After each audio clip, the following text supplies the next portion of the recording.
people ask me all the time, Angie, do you ever get down? And generally my life is pretty positive and happy, but of course I get down because I'm human like anybody else. So today I'm going to take this video from a slightly different angle because that's something I'm experiencing right now. And I thought I'd just share it with the world because I don't want to set some image that my life is a bed of roses all the time, but there might be somebody else out there that hears this and they gain something from it. So first and foremost, if you're having a tough time, one of the worst things you can do is avoid those emotions. And it takes a lot of bravery and vulnerability to go into a place that you know is going to cause you more pain. Generally people, when they're not feeling great, they tend to have this ongoing ache or churning in the stomach.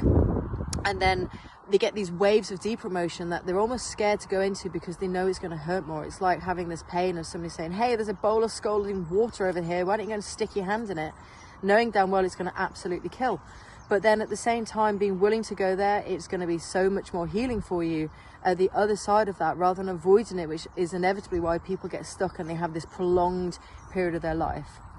Another thing is when you do get those emotions is how you then channel them. So it's not about snapping at other people or ignoring them. It's about actually recognizing this is something that I need to go into at the moment. So for me, if you need to cry as deeply as you need to go. If you need to get angry, then I channel that with, for example, with exercise. If you feel confused, then I'll journal it. It's always embracing what these particular emotions are, but avoiding them actually just makes it more damaging for yourself. Another thing I'd actually recommend as well is drop the expectation. So many people have a particularly difficult period of their life, and then they beat themselves up because they're not firing on all cylinders, they're not working as hard at work, they're not training as hard in the gym or whatever. Actually, yeah, well, no shit, Sherlock, because it's like being a marathon runner and expecting somebody to run the marathon as quickly as normal when they're carrying a really bad injury. It just isn't realistic. So just be kind to yourself and just accept where you are at the moment. Another thing I see people do, and I've been guilty of this myself a couple of times and I've had to almost coach myself out of it, is drop the self-judgment. It's very easy to say sentences like, I shouldn't be feeling this because I am X, Y, Z. Now in my instance, sometimes I do succumb to this pressure that I must be this particular way because I'm a coach, and actually that's just an absolute pile of rubbish.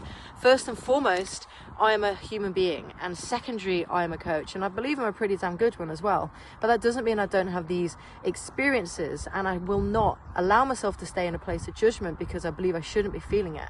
But I sometimes have that from clients as well when they say, well, I'm a CEO or I'm an MD and I shouldn't be feeling this. I'm like, why? Why expect yourself to become a robot just because of your title? It's absolute bullshit. So if you are feeling something, don't judge yourself in the process.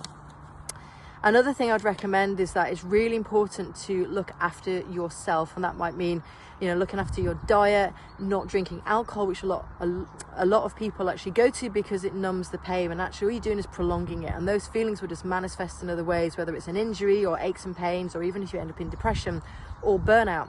And I'm not burnt out at the moment. I still have more than enough energy to serve my clients. If anything, it gives me a bit of a purpose, so I enjoy it. But if you ignore these particular things and you don't look after yourself, then that is what will happen. And the way to do that is to focus on by going within.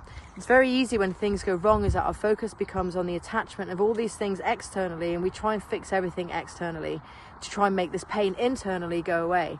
And actually what we're doing, we're disempowering ourselves in that moment to say these things are responsible for how I feel, and therefore if I fix those things, I will feel better. You have to look within and work out what you love to do, who you want to be, who you want to spend time with, what it is that you need at the moment, and then go ahead and do it. By ignoring that, all you do is just inflict more pain on yourself, and you just prolong the inevitable.